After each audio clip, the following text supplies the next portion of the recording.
우리가 이제 1장에서 천지 창조를 했고 2장에서는 이제 사람을 중심으로 해서 어떠한 창조 역사가 일어났나에 대해서 살펴봤습니다.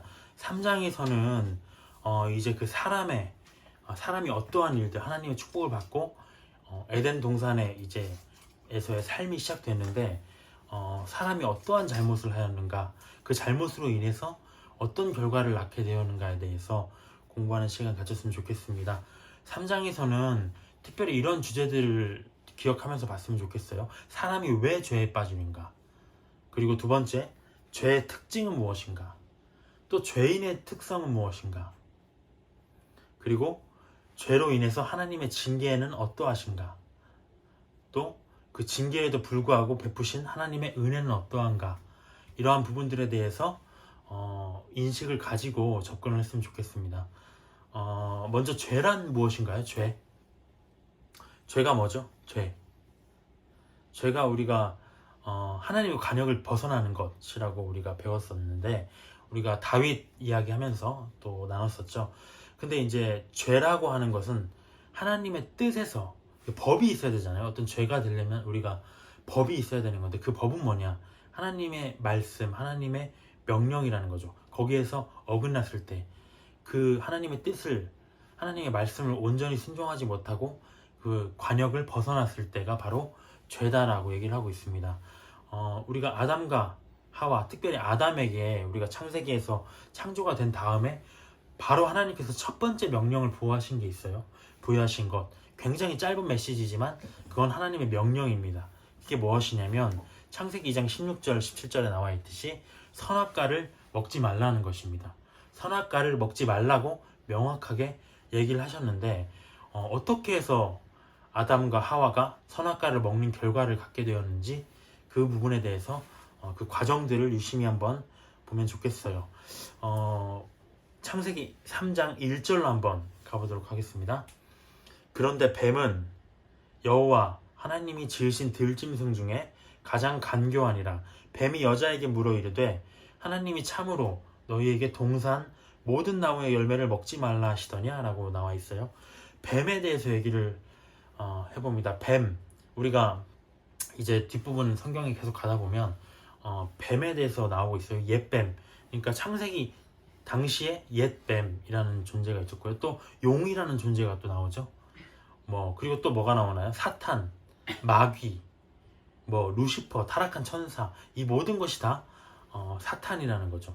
사탄인데 그 모양을 달리하면서 나타날 뿐인데, 어쨌든 그 근원, 그들의 영향력은 다 사탄권 안에 있는 존재들이다라고 볼 수가 있습니다. 뱀이 나오면 사탄으로 보면 될 것 같아요. 그 뱀이 간교하다고 표현이 되어 있습니다.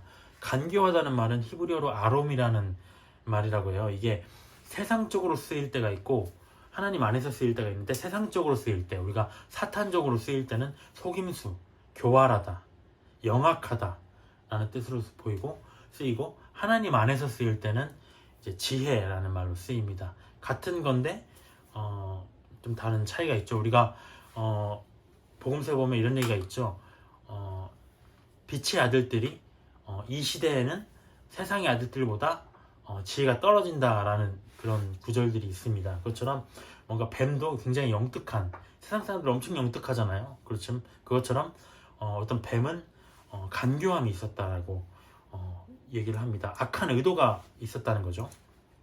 우리가 그리고 나서 이제 여자에게 물었다고 했어요. 여자에게 물어. 그러니까 우리가 좀 이상한 부분을 찾을 수 없나요? 우리가 선악과를 먹지 말라는 명령, 아까 2장에서 보면은 처음에 하와가 만들어지기 전에 부여받은 명령이었죠.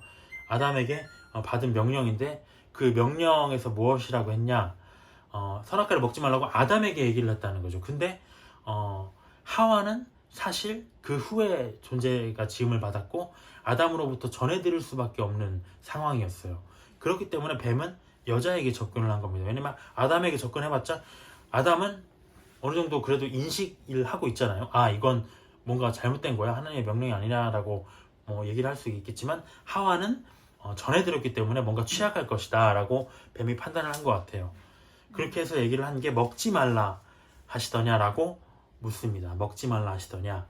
이 사탄의 접근 방법에 대해서 우리가 생각해 볼 필요가 있어요. 하나님의 말씀에 의문을 품게 하는 것입니다. 저도 하나님의 말씀에 뭔가 합리화하고 싶을 때가 많은 것 같아요. 그러니까 이런 거죠. 진짜 먹으면 죽나? 아마 여자는, 아담은, 하와는 이런 생각을 했을 것 같아요. 저 먹으면 죽을까? 먹는다는데? 이렇게 의문을 불러일으키는 거죠. 사탄의 접근 방법은 하나님의 말씀에 의문을 품게 하는 겁니다. 야, 먹지 말라고 하시더니 먹지 말라고 했어요. 그리고 뱀도 들었을 거예요, 아마. 근데 들었으니까 이 얘기를 하는 거죠.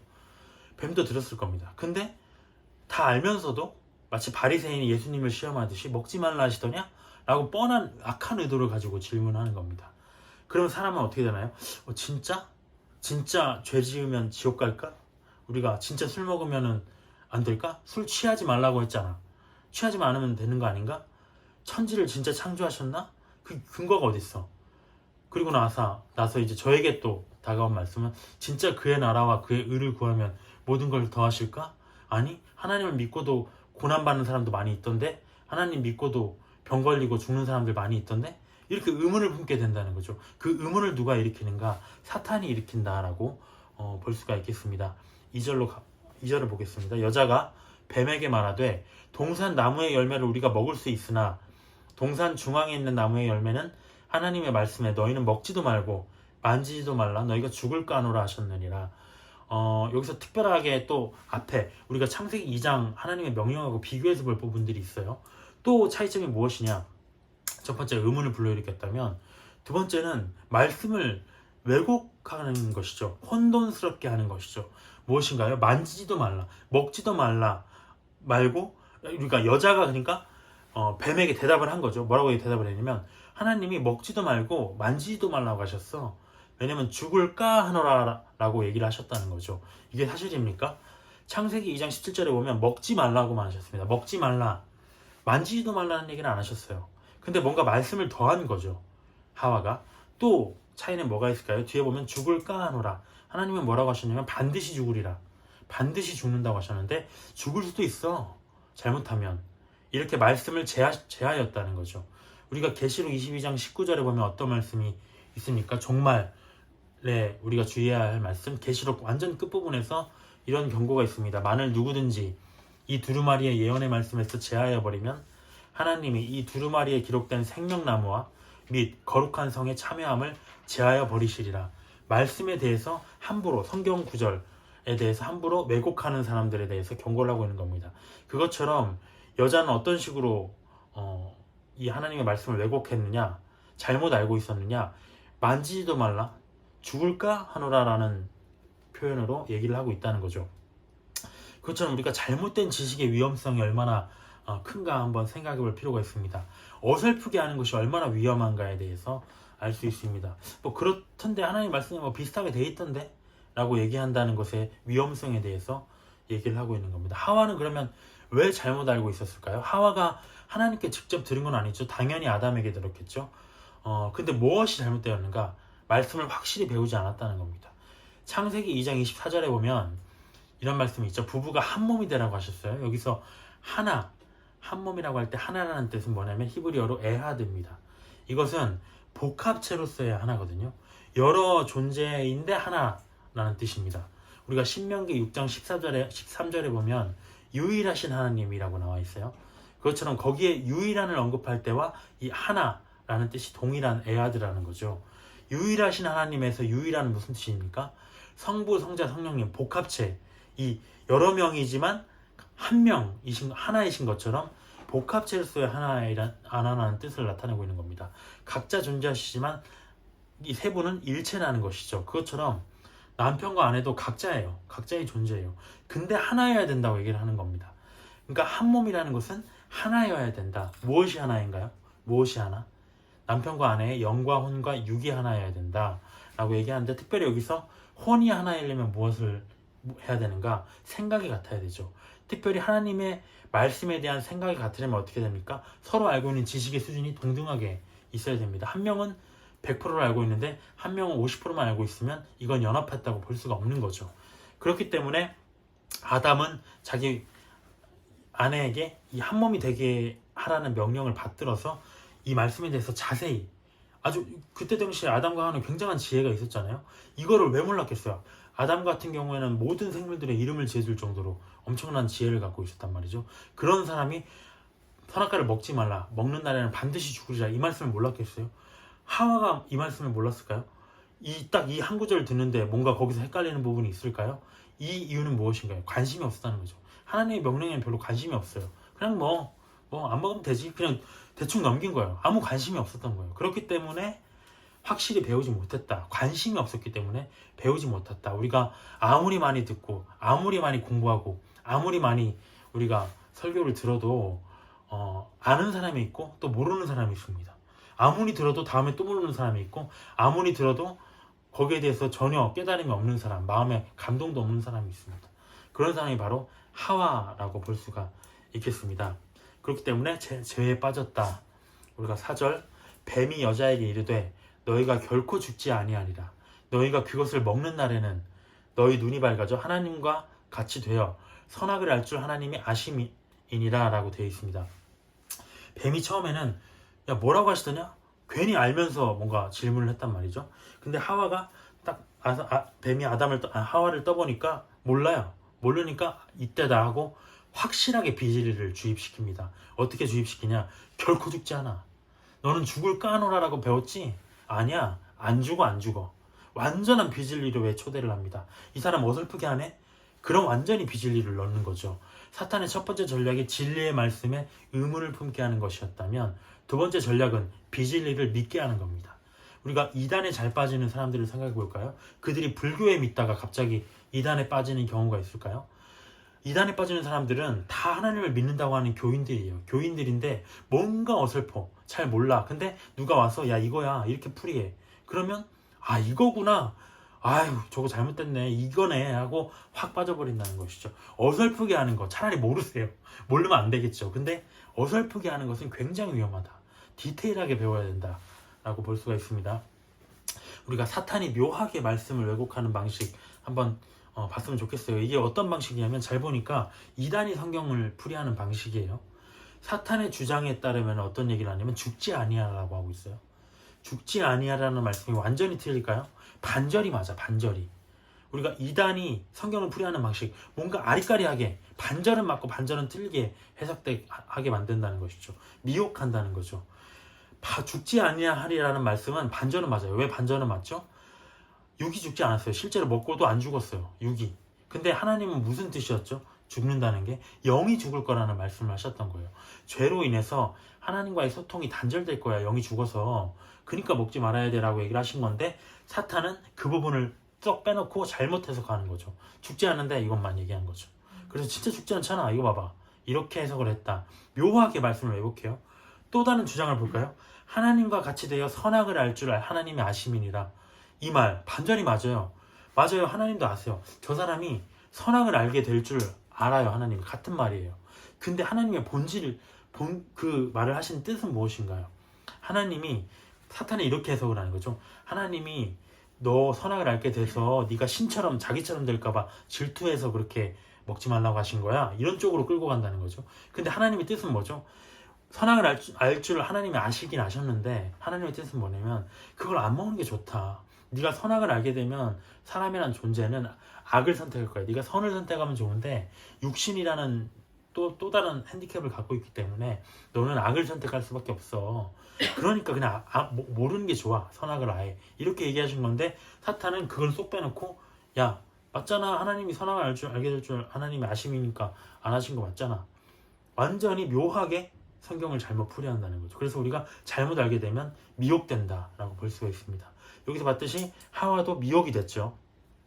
6절에 여자가 그 나무를 본즉 먹음직도 하고 보암직도 하고 지혜롭게 할 만큼 탐스럽기도 한 나무인지라. 여자가 그 열매를 따먹고 자기와 함께 있는 남편에게도 주매 그도 먹은지라. 우리가 여기서 죄의 특성 두 가지를 한번 찾아볼까요? 죄의 특성이 있다, 두 가지. 첫 번째는 뭔가요? 죄의 특성은 먹음직도 하고 보암직도 하고 지혜롭게 할 것 같아요. 이게 뭐냐면 매력적이라는 겁니다. 굉장히 매력적. 죄는 뭔가 쾌락이 느껴지고요, 감멸하고요, 사람의 혼을 빼놓을 만한, 너무 좋아. 너무 좋은 건 위험한 겁니다. 너무 좋은 건 위험한 거예요. 다 죄에 속하는 것이다. 하나님은 항상 중도를 원하세요. 중도. 모든 것에 절제하라. 너무 지나치지 말라. 이게 계속 바울 서신에 반복되는 말이죠. 너무 좋다. 너무 행복하다. 너무 즐겁다. 이건 다 사탄적이라고 볼 수가 있겠습니다. 요한 1서 2장 16절 한번 봐볼까요? 요한 1서 2장 16절 읽어보도록 하겠습니다. 요한 1서 2장 16절 함께 읽겠습니다. 이는 세상에 있는 모든 것이 육신의 정욕과 안목의 정욕과 이생의 자랑이니 다 아버지께로부터 온 것이 아니요 세상으로부터 온 것이라. 여기서 보면 우리가 선악과에서 먹음직하다고 했어요. 이건 뭡니까? 육신의 정욕입니다. 배고파, 먹고 싶어. 육신에 요구하는 것을 만족시키고 싶어 한다는 것. 육신의 정욕이죠. 보암직하다는 게 뭔가요? 안목의 정욕입니다. 뭔가를 몰랐을 때는 내 안에서 일어나지 않아요. 근데 그것을 찾아보는 순간 아, 이거 가져야 돼. 아, 이거 너무 필요한데? 내가 몰랐네? 아, 이거 나한테 꼭 필요한 거였는데? 이렇게 된다는 거죠. 안목의 정욕입니다. 세 번째는 뭔가요? 지혜롭게 할 만큼 보인다고 했죠. 선악과가. 뭔가 지혜를 줄 것 같아요. 난 지혜로운 사람, 똑똑한 사람인 것처럼 보여지고 싶어요. 그게 바로 이생의 자랑입니다. 나 지혜 있는 사람이야 라고 보여주고 싶은 거죠. 이게 뭔가요? 이게 바로 죄의 특성입니다. 매력적인 것. 원래 세상의 것은 탐스럽습니다. 하나님의 것은 어떠한가요? 별로 흠모할 만한 것이 없어요. 이사야서 53장 2절 한번 봐보겠습니다. 우리가 선악을 알게 하는 나무는 그 열매는 이렇게 보인다고 했어요. 근데 하나님의 것은 어떠한가? 하나님의 것, 생명나무가 곧 예수님이시잖아요. 생명나무는 어떠한가? 이사야서 53장 2절 한번 볼까요? 함께 읽겠습니다. 그는 주 앞에서 자라나기를 연한 순 같고 마른 땅에서 나온 줄기 같아서 고운 모양도 없고 풍채도 없음즉 우리의 보기에 흠모할 만한 아름다운 것이 없도다. 아름다운 것이 없다고 합니다. 연한 순 같고요. 보잘것없고요. 마른 땅, 촉촉한 땅이 아니에요. 마른 땅에서 뭔가 줄기 하나가 그냥 볼품없이 나온 것처럼 고운 모양도 없고요. 대충 그냥 자라는 것 같아요. 흠모할 만한 것이 아무것도 없다. 이게 바로 예수님의 모습인데 하나님의 것은 다 이렇다는 거죠.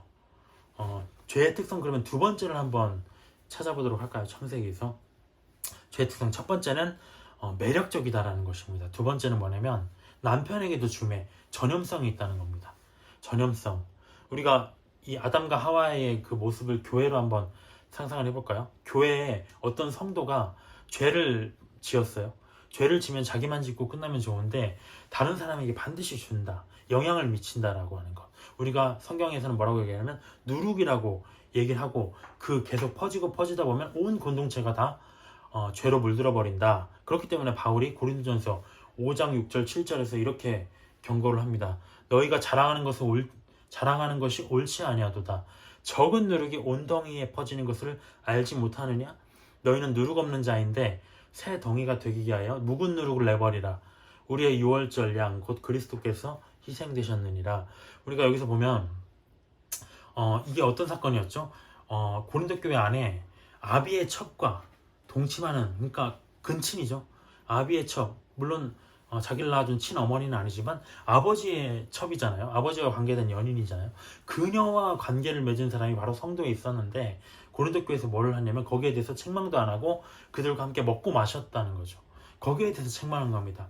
누군가는 얘기하겠죠. 사랑이잖아. 교회 안에 다 그 사람 죄인인데 품어야지. 근데 바울은 그 얘기를 하는 게 아닙니다. 당연히 죄인이 회개하면 품어야 되죠. 하지만 거기에 대해서 뭐 그럴 수도 있지 뭐 인간이. 그냥 그렇게 넘어간다는 거죠. 거기에 대해서 뭐라고 얘기하냐면 네가 적은 누룩을 너희가 방치했네. 너희들은 다 죄인 될 거야. 결국에는 전염돼서. 그래서 니네 교회는 결국에는 죄덩어리가 될 거야 라고 얘기를 하고 있는 겁니다. 그것처럼 죄의 특성 두 번째는 뭐냐. 남편에게도 하와가 준 것처럼 전염성이 있다. 자기만 먹고 끝나는 게 아니다 라는 겁니다. 자기와 관련된 공동체가 모두 다 죄의 누룩으로 퍼져버린다 라고 볼 수가 있습니다.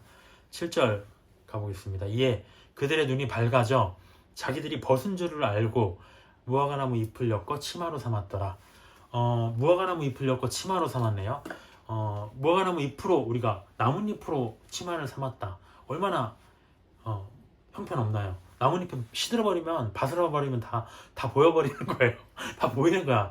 처참한 꼴이 일어나게 되는 거죠. 근데도 불구하고 당장 막 무화과나 잎으로 가려버리려고 하는 거죠. 우리가 그들의 눈이 밝아졌다고 얘기를 했어요. 선악과 먹은 이후에. 밝아져서 벗은 줄을 알았다. 선악과 이전에는 그냥 하나님이 만드신 이 세계, 그리고 그 속에서 살아가는 모든 것이 그냥 좋았어요. 죄 나쁘고 좋은 것도 모르고 그냥 뭐 다 좋았어요. 우리가 고린도서에서 또 이렇게 얘기하잖아요. 바울이 하나님 안에 있는 것이 다 좋다. 하나님 안에 있는 것을 가지고 뭐 너희가 더럽다고 얘기하지 말라. 베드로도 이런 얘기 했었고요. 사도행전에서 그 하나님이 베드로한테 그런 얘기 하셨었죠. 그것처럼 하나님 안에 있는 건 그냥 다 좋았어. 하나님 안에 거룩하신 하나님이 창조하신 거니까요. 근데 그냥 그렇게 살아갔으면 되는데 이제 딱 선악을 알게 되면서부터 뭐지? 뭔가 죄성이 들어온 거예요. 죄성이 들어오면서 벗는 거는 부끄러운 거야. 벗고 돌아다니는 거는 뭔가 수치스러운 거야. 야, 너 뭔가 그렇게 행동하는 거는 죄야. 뭔가 이렇게 판단하게 되고요. 뭔가 그런 어떤 그런 꺼리낌이 계속 생긴다는 거죠. 살아가는데. 그러면서 우리가 죄를 알게 되면서 벗는다는 것이 부끄럽다라는 것으로 이렇게 죄성이 들어오면서 누군가 벗고 있어요. 자꾸 힐끔힐끔 보게 되는 거죠. 저 사람 뭔가 벗고 있네? 이게 왜 오는가요? 뭔가 부끄러운 것을 이 죄가 내가 보고 싶어 한다는 거죠. 그것처럼 이 벗고 있는 사람을 보면서 벗고 있는 상대와 나를 보면서 저 부끄러운 이런 상황에 놓였네? 저 사람도 보면서 하와도 보면서 이런 묘한 상황으로 빠진다는 거. 그래서 죄라는 것이 없을 때는 그냥 다 좋았어요. 벗든 아니면 입든 전혀 관계가 없이 모든 것이 좋았으나 그때부터 죄가 시작된 겁니다. 그래서 자기의 힘으로 한번 가려보려고 했지만 그것은 시드는 무화과나무였다라고 볼 수가 있습니다. 8절에 보면 그들이 그날 바람이 불 때 동산에 거니시는 여호와 하나님의 소리를 듣고 아담과 그의 아내가 여호와 하나님의 낯을 피하여 동산 나무 사이에 숨은지라. 여기서 아까 죄의 특성을 우리가 봤는데 죄인의 특성을 이제 한번 볼까요? 8절부터 이어지는 죄인의 특성. 첫 번째가 무엇이냐면 가린다 라고 볼 수가 있습니다. 가린다. 아까 우리가 금방 시들 그 무화과나무 잎으로 가렸다고 했죠. 또 하나는 뭐냐면 전지전능한 분의 낯을 피하고 숨으려고 한다는 거죠. 가리고 숨으려고 한다. 죄인의 특성은 뭐냐면 가리고 숨긴다. 혹시나 알게 될까봐, 혹시나 들통날까봐 그렇게 얘기를 하는 겁니다. 근데 어떤가요? 보면 우리가 하나님이 어떤 분이신가요? 전지전능하신 분이죠. 사람을 창조하셨고 사람의 중심을 보시는 분입니다. 그런 분을 사람의 마음을 또 감찰하시는 분이시고요. 그런 분을 두고 어떻게 이게 하와가 아담이 뭐라 했냐면 피하려고 했다는 거죠. 낯을 피하려고. 근데 하나님은 뭐라고 얘기하십니까? 요한일서 1장 9절을 한번 보겠습니다. 요한일서 1장 9절. 하나님은 뭐라고 말씀하십니까? 네, 요한일서 1장 9절. 만일 우리가 우리 죄를 자백하면 저는 미쁘시고 의로우사 우리 죄를 사하시며 모든 불의에서 우리를 깨끗게 하실 것이요 라고 되어 있습니다. 하나님은 숨지 말라고 해요. 만약에 죄를 지었다면 너희가 자백해라. 내가 이런 죄를 지었습니다. 그러면 이제 신약시대에 살아가는 우리에게 얘기하는 거죠.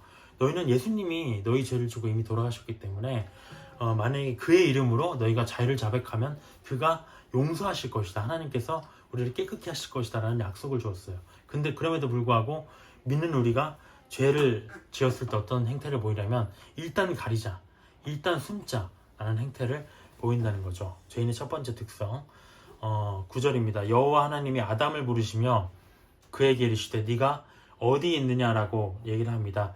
하나님이 아담을 부르시며 아담을 부르셨다고 돼 있어요. 왜 아담을 부르셨죠?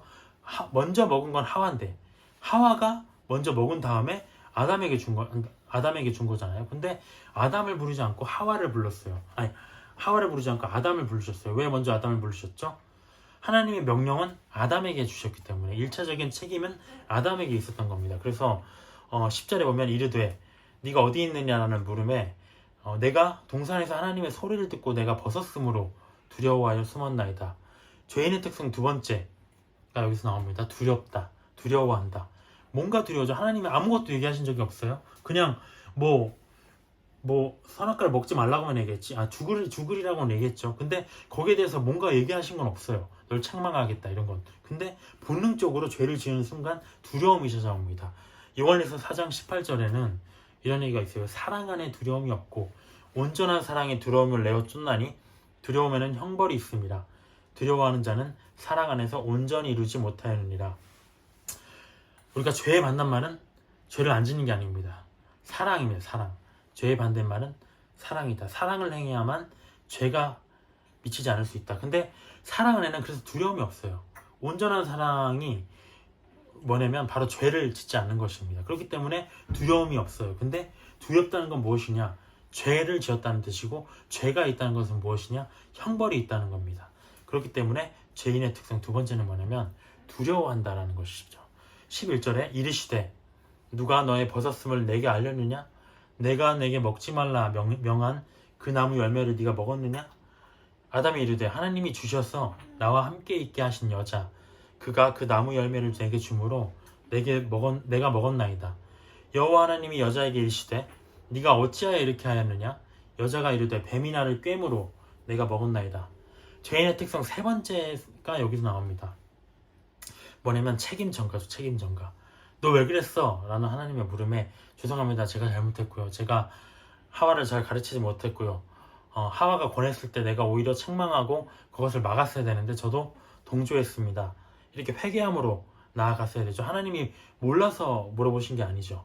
어떤 우리가 죄를 짓고 성령의 책망이 다가올 때 그 죄의 화살을 그 책망의 원인 되는 죄의 문제를 나의 회개거리로 삼아야 되는데 뭐 때문에 이런 문제가 발생했지? 남 때문인가? 저 사람 때문인가? 이렇게 생각한다는 것은 문제가 있다고 볼 수 있습니다. 그런데 아담이 자기에게서 나온 존재죠. 자기에게서 나온 존재예요. 결국에는 자기예요. 근데 하와에게 책임을 전가한다 라고 얘기를 하는 겁니다. 또 하와는 어떻게 됐죠?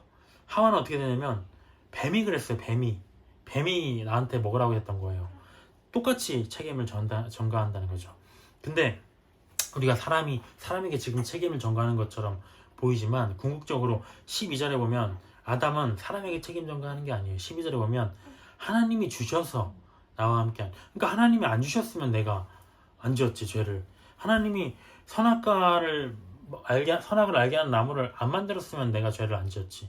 하나님이 뭔가 나의 죄성을 한 번에 바꿔주셨으면 내가 죄를 안 지었지 라고 얘기를 하는 건데 하나님을 탓하는 거죠.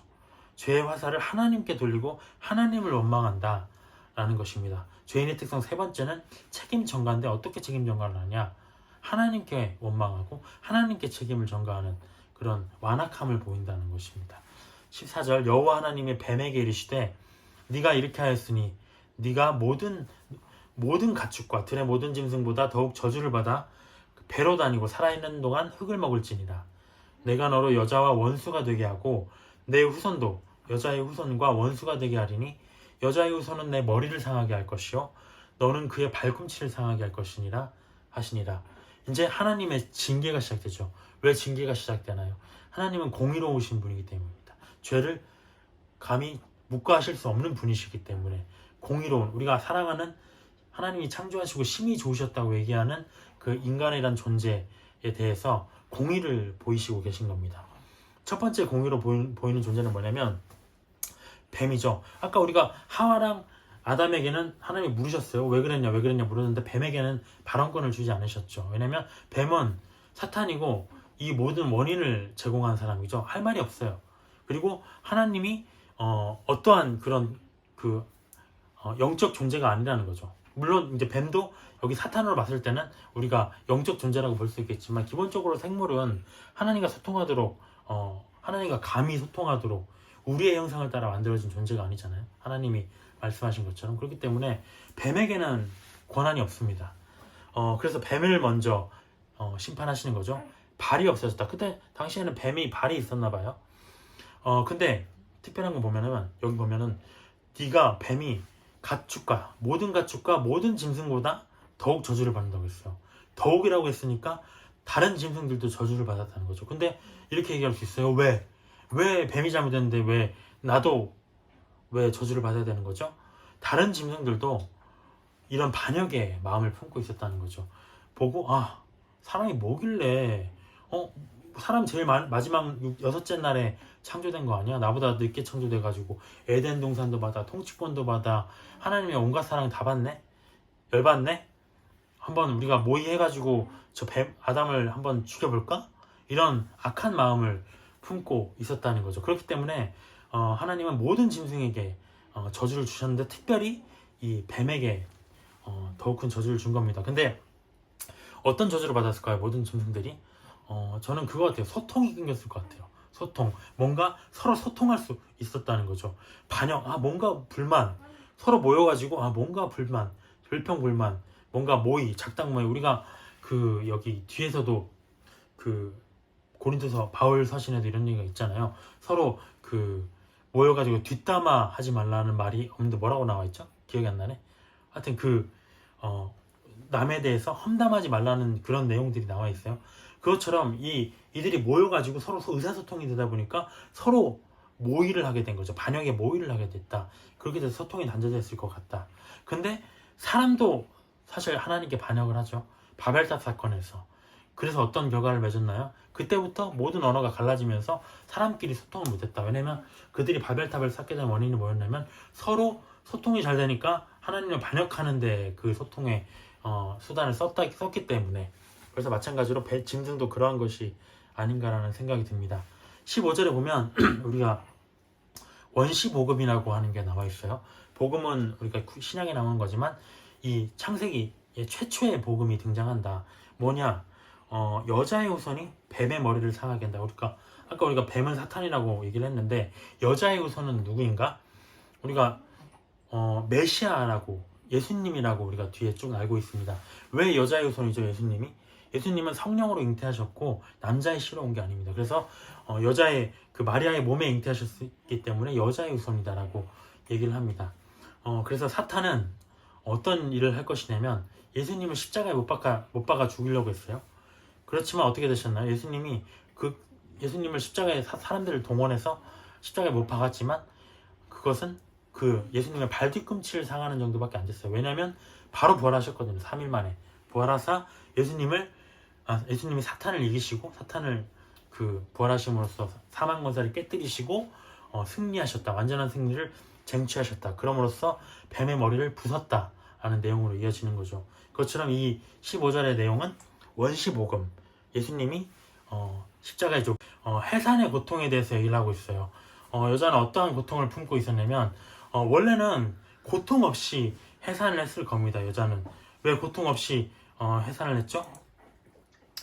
죄가 없었으니까요. 죄가 없었기 때문에 저주를 받기 전에는 하나님이 번성하라는 얘기를 하셨어요. 근데 번성하라는 얘기를 하셨지만 고통 없이 그냥 나왔을 것이다. 근데 여기서 해산하는 고통, 임신하는 고통을 낳았고요. 그럼으로써 같이 우리가 한 달에 한 번 하는 월경 이런 것도 같이 동반돼서 나타났겠죠.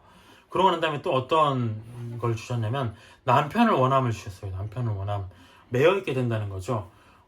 알 수 없이 남편을 사모하게 된 없이는 살 수 없을 정도의 열정적인 남편을 향한 사랑을 품게 된다. 남편이 아무리 말썽을 피우더라도 뭔가 남편에게 매여서 살 수밖에 없는 내용을 주셨다. 또 어떤 건가요? 남편의 다스림을 받게 됩니다. 우리가 디모데전서 2장 9절부터 14절을 한번 보도록 하겠습니다. 디모데전서 2장 9절부터 14절 한번 볼게요. 네. 남편은 너를 다스릴 것이니라 라는 내용이 있습니다. 디모데전서 2장 9절부터 14절 9절에 보면 또 이와 같이 여자들도 단정하게 옷을 입으며 소박함과 정절로써 자기를 단장하고 따은 머리와 금이나 진주나 값진 옷으로 하지 말고 오직 선행으로 하기를 원하노라. 이것이 하나님을 경외한다는 자들에게 마땅한 것이니라. 하와가 보암직도 하고 먹음직도 하고 뭔가 지혜롭게 할 만한 선악과를 먹었어요. 왜 그러냐면 여자라는 특성은 뭔가 미혹된다는 거죠. 보는 것에 뭔가 좋아 보이네 하면 확 미혹된다. 그래서 여기 디모데전서 9절에 뭐라고 나와 있냐면 금이나 이런 거에 아예 신경 쓰지 마라. 너는 금이나 진주나 이런 것에 너무 신경 쓰지 마라. 왜냐면 거기에 너희들은 취약하다. 그렇기 때문에 여자에게 이러한 경고를 주신 겁니다. 11절에 보면 여자는 일체 순종함으로 조용히 배우라. 굉장히 잔인하죠. 여자가 가르치는 것과 남자를 주관하는 것을 허락하지 아니하노니 오직 조용할지니라. 이는 아담이 먼저 지음을 받고 하와가 그 후며 아담이 속은 것이 아니라 여자가 속아 죄에 빠졌음이니라. 우리가 여자가 가르칠 능력이 없기 때문에 가르치지 말라는 게 아니에요. 여자가 더 똑똑할 수가 있어요. 근데 뭐라고 얘기하고 있냐면 여자가 남자를 가르치다 보면은 남자의 권세 위에 있게 된다. 우리가 그렇게 되면 여자의 머리가 남자의 머리는 그리스도, 이 하나님 안에서의 질서가 깨지게 된다. 그게 거기까지 이어질 수가 있다라는 부분에서 미리 경고를 하신 겁니다. 우리가 선악과 사건에서 하와의 문제가 뭐냐면 선악과를 먹은 행위가 문제라는 게 아닌 거예요. 지금 여기 디모데전서에서 얘기하고 있는 건 뭐냐면 선악과를 먹었어. 하와가 먼저 먹었네. 이게 문제가 아니라 여기서는 여기에 포인트를 두고 있는 겁니다. 네가 나중에 지음을 받았는데 아담에게 먹으라고 네가 권해? 아담을 주관하려고 해? 아담의 행동을? 그렇기 때문에 문제가 되었다는 거죠. 그렇기 때문에 조용히 그냥 배워야 된다라고 얘기를 하고 있는 겁니다. 17절 아담에게 이르시되 내가 내 아내의 말을 듣고 내가 내게 먹지 말라 한 나무의 열매를 먹었은즉 땅은 너로 말미암아 저주를 받고 너는 네 평생에 수고하여야 그 소산을 먹으리라. 이제 세 번째 남자에게 징계를 주십니다. 남자에게 뭐라고 징계를 주시나요? 일해야 된다. 평생에 일해야 된다. 정말 일을 해야 된다라고 하면서 뭐라고 얘기하냐면 18절에 가시덤불과 연공키를 낼 것이다. 일을 할 만큼 뭔가 확 얻으면 좋은데 옛날에는 그랬어요. 죄 이전에는. 그렇지만 그렇게 되지 않을 것이다. 일한 만큼 대가를 얻지 못할 것이다. 열심히 해도 승진에 떨어지고 열심히 해도 돈을 다 탕진할 수도 있고요. 사기당할 수도 있고 문제가 발생할 수도 있고 19절에 보면 이렇게 얘기합니다. 흙으로 돌아갈 때까지 얼굴에 땀을 흘려야 먹을 것을 먹으리니 땀을 흘려야 돼요. 평생. 그래서 직장이라는 거 참 너무 힘들어요. 남자한테. 여자한테는 임신과 육아, 아까 자식을 낳는 고통이라고 했는데 자식을 기르는 것도 포함되어 있겠죠. 너무 고통스럽고 힘든 부분이 있습니다. 남자에게는 어떤 고통인가요? 직장 생활이라는 고통. 일생에 남자들이 직장인들이 뭐 자는 시간 빼고 직장에 보내는 시간이 굉장히 많다고 하잖아요. 그것처럼 직장에 평생에 수고해야만 먹을 수 있다라는 것입니다. 근데 여기 특별한 얘기가 있어요. 17절에 보면 네가 네 아내의 말을 듣고 라는 얘기가 있습니다. 하나님이 먼저 아담의 잘못을 지적을 하셨는데요. 뭐라고 얘기하냐면 네가 뭐 먹어서 잘못했어. 아까 하와도 똑같은 거죠. 먹어서 잘못했어라는 게 문제가 아니라 아담의 잘못은 뭐냐면 네가 아내의 말을 들었네. 내가 하나님의 말씀, 너를 창조한 사람인데 내가 너한테 명령한 게 분명히 있어요. 아담은 분명히 기억했을 거예요. 지혜가 투철하기 때문에. 그럼에도 불구하고 아내의 말을 더 귀하게 여겼다. 왜 그랬을까요? 내 뼈 중에 뼈고 살 중에 살이다. 더 친밀하고 더 가까웠다는 거죠. 그렇기 때문에 네가 내 말을 무시하고 아내의 말을 들었구나. 그렇기 때문에 네가 이 징계를 받는 것이다 라고 하나님이 얘기하시는 겁니다. 그래서 19절에 보면 흙으로 돌아갈 것이다 라고 합니다. 우리가 모든 생물이 흙에서 났잖아요. 네피시, 히브리어로 네피시라고 했는데 숨쉬는 생물. 근데 사람은 특별히 생명이었어요. 그래서 생명나무 열매를 먹고 영생해야 되는 존재였지만 여기서 뭐라고 했냐면 너는 흙으로 돌아갈 거야. 왜냐면 넌 이미 영이 죽었어. 영이 죽었기 때문에 생명나무도 먹지 못할 것이고 그렇기 때문에 결과적으로는 너는 죽게 될 거야. 때가 되면. 육이 쇠하면 죽게 될 거야 라고 얘기를 하고 있는 거예요. 영생하지 못한다는 것이죠. 다른 생물과 똑같이 된다는 것이죠. 20절 아담이 그의 아내의 이름을 하와라 불렀으니 그는 모든 산자의 어머니가 됨이더라. 특별한 내용입니다. 그의 아내의 이름을 하와라 불렀다. 아담이 통치권을 처음 받았을 때 모든 생물의 이름을 다 지어줬어요. 이름을 지어주는 자가 권세자입니다. 여태까지 근데 아담은 어떻냐면 하와를 하나님이 지어주셨는데 이름을 못 줬어요. 질서가 세워지지 않았다는 거죠. 그냥 똑같은 존재다. 너나 나나 뭐 똑같은 사람이고 영적인 존재고. 근데 뭐라고 말씀하시냐면 하나님이 하와에게 이렇게 말씀하셨잖아요. 남편은 너를 다스릴 거야. 그때부터 남자의 권위를 세워주신 이후부터 이제 남자의 권위가 세워진 거고 그때부터 바로 하와에게 아담이 이름을 지어준 것입니다. 근데 어떤 문제가 발생하나요? 이 장명권에 대해서 방금 봤는데 이 다음 장 4장인가요? 4장에도 보면 하와가 이제 아들을 낳는데 아들의 이름을 자기가 짓습니다. 가인이라고 지었죠. 남편이 있는데도 불구하고 자기가 권세자처럼 또 주관을 함으로 인해서 가인이라는 사람이 어떻게 됐나요? 인류 최초의 살인자가 되고 그 다음 장에 이어지는 하나님의 족보에서 사라지죠. 족보에서 사라지고 셋으로 시작하시잖아요. 셋.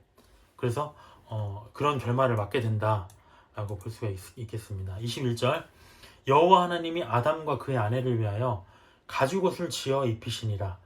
아까 우리가 사람이 죄를 짓고 막 가리고자 한 게 무화과나무 잎을 금방 시드는 잎이었어요. 근데 하나님은 뭐 어떻게 어떤 옷으로 저희를 입히시냐면 가죽옷으로 입히십니다. 더 튼튼하겠죠. 근데 이 가죽옷에는 특별한 의미가 있습니다. 가죽옷을 입으려면 어떻게 해야 되죠? 짐승의 생명을 취해야 돼요. 짐승을 죽여야 돼요. 그렇기 때문에 죄 사함을 위해서는, 수치를 가리기 위해서는, 너희의 죄의 수치를 가리기 위해서는 뭐가 필요하냐? 생명이 필요하다는 거죠. 희생이 필요해요. 그래서 우리가 구약에서는 유대인들이 짐승을 잡아서 번제를 드리는 것이 바로 제사였고, 지금 우리에게 무엇입니까? 하나님이, 예수님이 직접 자기 몸을 생축으로 드려서 다 우리를 위해서 제사를 드려 놓으신 겁니다. 그처럼 우리가 죄사함을 위해서는 생명이 필요했다, 희생이 필요했다 라고 볼 수가 있겠습니다. 22절에 여호와 하나님이 이르시되 보라, 이 사람이 선악을 아는 일에 우리 중 하나같이 되었으니 그가 그의 손을 들어 생명나무 열매도 따먹고 영생할까 하노라 하시고, 우리가 영생하게 하는 생명나무에 우리가 에덴 동산에 생명나무가 있었어요. 근데 하나님이 뭐라고, 아까 22절에 보면 천상회의를 하십니다. 천상회의가 처음 어디서 열렸죠? 사람을 지을 때 우리의 형상을 따라 짓자, 우리처럼 영적 존재, 자기 결정권이 있는 존재로 만들자 라고 회의를 하셔서 지었는데, 또 다른 회의를 하십니다. 슬픈 회의죠. 야, 이거 봐라, 사람이 선악을 알게 돼버렸어. 얘네들은 악을 택할 거야. 죄인으로 살 거야. 근데 얘네들 영생하면 안 돼. 그렇기 때문에 영생을 막자라고 하신 겁니다. 근데 언뜻 보면 우리가 이게 저주 같아요. 와, 영생을 못하네. 영생하고 싶은데. 근데 어찌 보면 이게 은혜라고 볼 수가 있을 것 같아요. 왜냐면 우리가 지금 죄로 물든 이 세상, 우리 육신이 사실 지금과 같은 모양이 아니었다는 거죠. 원래는 병도 없고 죄도 없고 지혜롭고 정말 건강하고 그런 존재였는데, 지금 이렇게 된 것은 죄 때문입니다. 우리가 먹어야 되고 피곤하고 병들고 지치는 것은 다 죄로 인함입니다. 근데 이런 육신을 가지고, 예를 들어 우리가 암에 걸렸는데 암을 가지고 영생을 한다? 이건 지옥이죠. 이건 죽을 수도 없고 지옥입니다. 그렇기 때문에 하나님이 생명나무 열매를 막으신 것은 은혜이죠. 은혜. 그래서 우리가 장차 예수님이 오시면 그래서 어떻게 되나요? 영체로 변화한다. 그리고 생명나무를 다시 먹게 되고 영생한다라고 성경에 기록되어 있는 겁니다. 고린도전서 15장 한번 찾아볼까요? 고린도전서 15장 한번 봐보겠습니다. 고린도전서 15장 52절, 생명나무 열매, 영생에 대해서 나팔 소리가 나매 죽은 자들이 썩지 아니할 것으로 다시 살아나고 우리도 변화되리라. 나팔 소리가 나면 우리도 썩지 아니할 것, 우리 죽은 자들, 우리가 죽더라도 썩지 아니할 것으로 다시 살아나고 변화되리라라고 되어 있습니다. 이 썩을 것, 우리는 지금 썩을 것이잖아요. 흙이잖아요. 근데 이게 썩지 아니할 것을 입고 이 죽을 것이 죽지 아니함을 입으리로다. 이 썩을 것이 썩지 아니함을 입고 이 죽을 것이 죽지 아니함을 입을 때에는 사망을 삼키고 이기리라는 기록된 말씀이 이루어지리라고 기록되어 있습니다. 썩지 아니하는 영체로 될 것이다. 계시록 2장 7절에는 어떤 말씀이 있나요? 귀 있는 자는 성령이 교회들에게 하시는 말씀을 들을지어다. 이기는 그에게는 내가 하나님의 낙원에 있는 생명나무의 열매를 주어 먹게 하리라. 에덴 동산이 사라지지 않았습니다. 우리 눈에 보이지 않을 뿐이죠. 근데 우리가 다시 하나님의 나라가 시작되면 에덴 동산이 이 땅에서 펼쳐질 것입니다. 그때 하나님의 낙원에 있는 생명나무를 지금은 23절, 24절처럼 그룹들이 지키게, 천사들이 지키게 하였지만, 그때는 생명나무로 가는 길을 열어서 너희들이 얼마든지 생명나무 열매를 먹고 영생할 수 있게 해줄 것이다 라고 되어 있습니다. 계시록 21장 4절에 보면 이런 말씀도 있네요. 모든 눈물을 그 눈에서 닦아주시니 다시는 사망이 없고 애통하는 것이나 곡하는 것이나 아픈 것이 다시 있지 아니하리니 처음 것들이 다 지나갔음이라라. 이 말씀이 굉장히 위로되는 말씀입니다. 우리가 죄로 물든 이 육신을 갖고 살아가는 동안에는 인생의 고통이고 인생의 눈물이에요. 그냥 눈물. 모든 것이 슬프고 모든 것이 괴롭고 공허하고, 아무리 돈을 많이 벌건 아무리 잘 살건 그 어떤 부귀영화를 누리건 다 썩어질 것이고 슬픔입니다. 근데 하나님이 이제 영체를 입고 생명나무의 영생에 들어갔기 때문에 모든 눈물을 이제 그때는 닦아주실 거고, 다시는 사망도 없고 애통함도 없고 곡하지도 않고 아픈 것도 없고 처음 것들이 다 지나갔기 때문에 이렇게 될 것이다 라고 얘기하고 있습니다. 이 말씀은 우리 아픈 자들, 병든 자들에게, 또 죄로 이기지 못할 죄성을 가진 자들에게 소망인 것이죠. 그때가 올 것이라고 예고하고 있습니다. 23절 여호와 하나님이 에덴 동산에서 그를 내보내어 그의 근원이 된 땅을 갈게 하시니라. 24절 이같이 하나님이 그 사람을 쫓아내시고 에덴 동산 동쪽의 그릇들과 두루 도는 불칼을 두어 생명나무의 길을 지키게 하시리라 라고 나와 있습니다. 생명나무가 지금도 있지만 그쪽으로 가는 길을 하나님이 막으셨다. 천사들을 통해서 얘기하고 있네요. 우리가 마무리를 해보겠습니다. 창세기 3장 사람이 왜 죄에 빠졌나?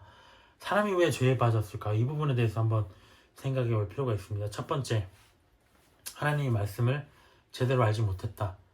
에베소서 4장 13절을 보면 우리가 다 하나님의 아들을 믿는 것과 아는 일에 믿는 것만 얘기하지 않습니다. 예수 천당 불신지옥만 알아서는 안 됩니다.